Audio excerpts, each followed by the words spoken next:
अस्सलाम वालेकुम गाइस, कैसे हैं आप लोग। Welcome to my YouTube channel, जहां हर रेसिपी में होता है प्यार और घर के खाने का असली मज़ा।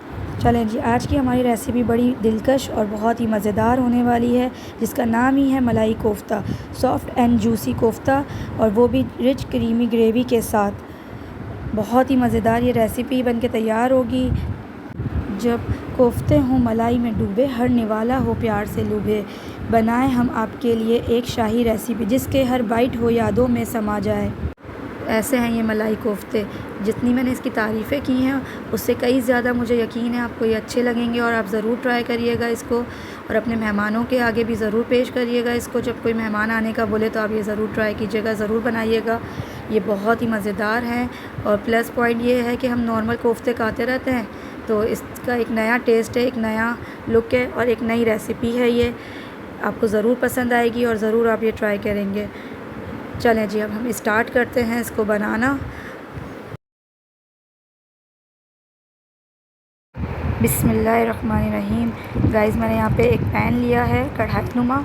उसमें मैंने हाफ़ कप से कम ऑयल डाला है, कुकिंग ऑयल। उसके अंदर हाफ़ टी स्पून ज़ीरा ऐड किया है मैंने, और इसको सौते करा है हल्का सा।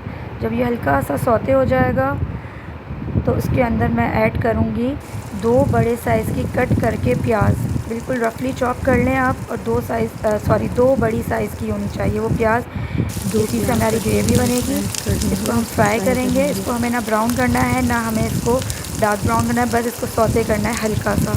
इस तरह से हम इसको हल्का सा सौते करेंगे। इसको हम हल्का हल्का सौते करते रहेंगे। इसको हमें लाल और गुलाबी नहीं होने देना है, बस इसको सौते करना है। इसी से हमारी ग्रेवी तैयार होगी, इस वजह से। अब इसके बाद हमें इसके सौते होने लगेगी। इसमें हम ऐड करेंगे 5 से 6 हरी मिर्चें, छोटे साइज़ वाली। वो स्पाइसी होती है थोड़ी सी, इसलिए 5 से 6 अदद आप डालिएगा, या अगर आपको ज़्यादा स्पाइसी चाहिए हो इसकी ग्रेवी तो आप ज़्यादा भी डाल सकते हैं। उसके बाद हम इसमें ऐड करेंगे अपना शाही इंग्रेडिएंट्स, क्योंकि मैंने आपको बताया ये शाही डिश है हमारी, तो हमारा शाही इंग्रेडिएंट्स आ गया काजू को हमें ऐड करना है 15 से 20 अदद। अब बस इसको नॉर्मल फ्राई करेंगे हम। बिल्कुल ये नॉर्मल फ्राई हो रहा है हमारा, और हम एक मिक्सी जार लेंगे। मिक्सी जार मैं लूँगी। अब ये फ्राई हो जाएगा, उसके बाद मैं इसको सारा उसमें ट्रांसफ़र कर दूँगी, और इसको अलग से मैं पीस लूँगी मिक्सी में डाल के। इस तरह से मिक्सी जार लेंगे हम। आपको जिसमें आप पीसते हों, अपना मसाला तैयार करते हों, आप वो मिक्सी लेके उसमें पीस सकते हैं। मैंने सारा उसमें डाल के पीस लिया। अब एक अलहदा चॉपर लिया है मैंने, उसके अंदर 3 से 4 हरी मिर्चें और 1 प्याज नॉर्मल चॉप करके, रफली चॉप करके, यानी कि उसको हमने ग्राइंड कर दिया है, बिल्कुल बारीक पीस लिया। देखें इस तरह से। अब इसके अंदर मैंने बोनलेस चिकन डाली है, मेरे पास मैरिनेशन वाली थी। आप लोग सादी भी डाल सकते हैं, क्योंकि हमने मैरिनेशन के लिए तो हम इसमें मसाले डाल रहे हैं। मैंने इसमें काली मिर्चें का powder, half tea spoon black pepper powder, half tea spoon मैंने इसमें वाइट पेपर पाउडर, यानी कि सफ़ेद मिर्चें जो दखनी मिर्च होती है वो डाली है सॉरी, और हाफ़ टी स्पून ज़ीरा, कुटा हुआ ज़ीरा डाला है। हाफ़ टी स्पून मैंने इसके अंदर अदरक लहसुन का पेस्ट डाला है, और अपने टेस्ट के अकॉर्डिंग आप इसमें नमक ऐड करके इसको पीस लें। देखिए हमारा जो चिकन का कीमा है वो पीस गया है। अब मुझे 1-2 और चॉपर घुमाने की ज़रूरत थी, मैंने घुमा लिया। आप चेक कर लीजिएगा, जब आपको लगे कीमा बिल्कुल बारीक हो गया, पीस गया है, तो आप इसको हटा दीजिएगा चॉपर को। और इसके अंदर अब मैं ऐड कर रही हूँ घर की मलाई।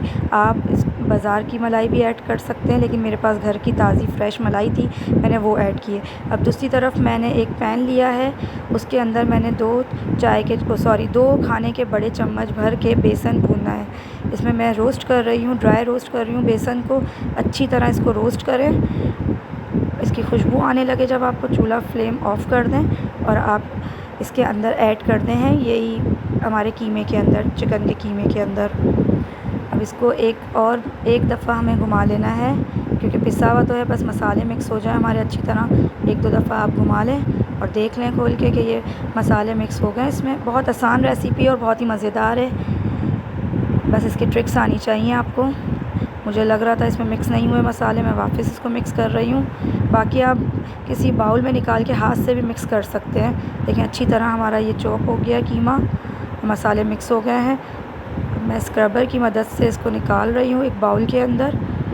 अच्छी तरह, बिल्कुल अच्छी तरह आप निकाल लीजिएगा, रहना नहीं चाहिए, ज़ाया नहीं होना चाहिए।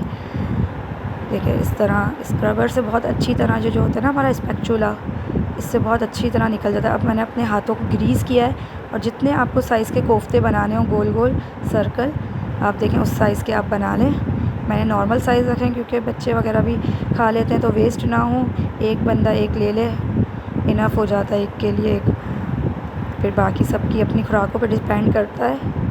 देखें इस तरह मैंने इसको कोफ्ते की शक्ल दे दी है और बहुत इजीली ये बन जाएंगे। ये जो हम बड़े के कोफ्ते बनाते हैं ना बिफ के, उससे बहुत ही ज़्यादा आसान है और ना इसमें छूटने का डर होता है कोफ्तों को, ना कोफ्ते बिखरने का डर होता है। बहुत आसानी से ये बन जाते हैं। ये तो मुझे बहुत अच्छी रेसिपी लगी और बहुत ही मज़ेदार बनी थी। चले जी हमारे कोफ्ते तैयार हो गए। अब मैंने उसी पैन के अंदर जिसमें से मैंने प्याज और अपनी हरी मिर्चें वगैरह निकाली थी, उसमें थोड़ा पैन में तेल डाला है और इसको शैलो फ्राई कर लूँगी सारे कोफ्तों को। सारे कोफ्ते हमारे शैलो फ्राई हो जाएंगे। देखें कितने अच्छी तरह हमारे शैलो फ्राई हो रहे हैं कोफ्ते। देखें इस पॉइंट पे आप इसको निकाल के फ्रीज़ भी कर सकते हैं 1-2 महीने के लिए, कि कभी आपको अचानक बनाने हो या बच्चों को लंच में देने हो ऐसे ही ड्राई, तो आप दे सकते हैं। इस टाइम पे आप इसको है ना ज़िपर लॉक में रख के फ्रीज़ कर दें। देखिए मैं हाथ से इसको पलट रही थी ताकि छूटे नहीं या चिपके नहीं। वैसे चम्मच से भी नहीं होंगे, आपको बार बार चम्मच मारने की भी ज़रूरत नहीं है। देखें इस तरह हमने सारे शैलो फ्राई कर लिए। अब जो हमने मिक्सी में वो पीसा था अपना मसाला, इसको अच्छी तरह हम मसाले को भूनेंगे इसी कढ़ाई में।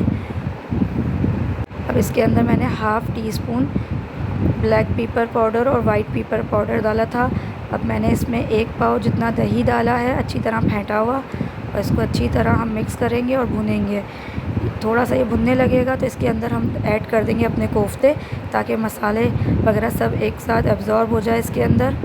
देखिए इस तरह अब इसको अच्छी तरह हमने भून लिया। इतना मज़ेदार फ्लेवर आया है इसका। अब इसको इस तरह आपने हिलाते रहना है, भूनते रहना है। ये थोड़ी देर में हमारा भून जाएगा। अब आपने इसको अंदर देखें ये भून गया है। अब इसके अंदर कस्तूरी मेथी हाथ से क्रश करके डालनी है ऊपर से गार्निश के लिए, और थोड़ा सा ज़ीरा पाउडर रोस्टेड वो डालना है, और हरी मिर्चें ऊपर से रख के ढक्कन फ्लेम बंद कर देनी और ढक्कन ढक देना बस। अब जब हमने कहा इसका फ़ाइनल लुक देखें कैसा आया है, बहुत ही मज़ेदार। आई होप गाइज़ आपको मेरी वीडियो अच्छी लगी हो। गाइज़ मेरी वीडियो को लाइक और सब्सक्राइब करना ना भूलिएगा। मिलते हैं अपने नेक्स्ट वीडियो में। जब तक के लिए अल्लाह हाफ़िज़, टेक केयर।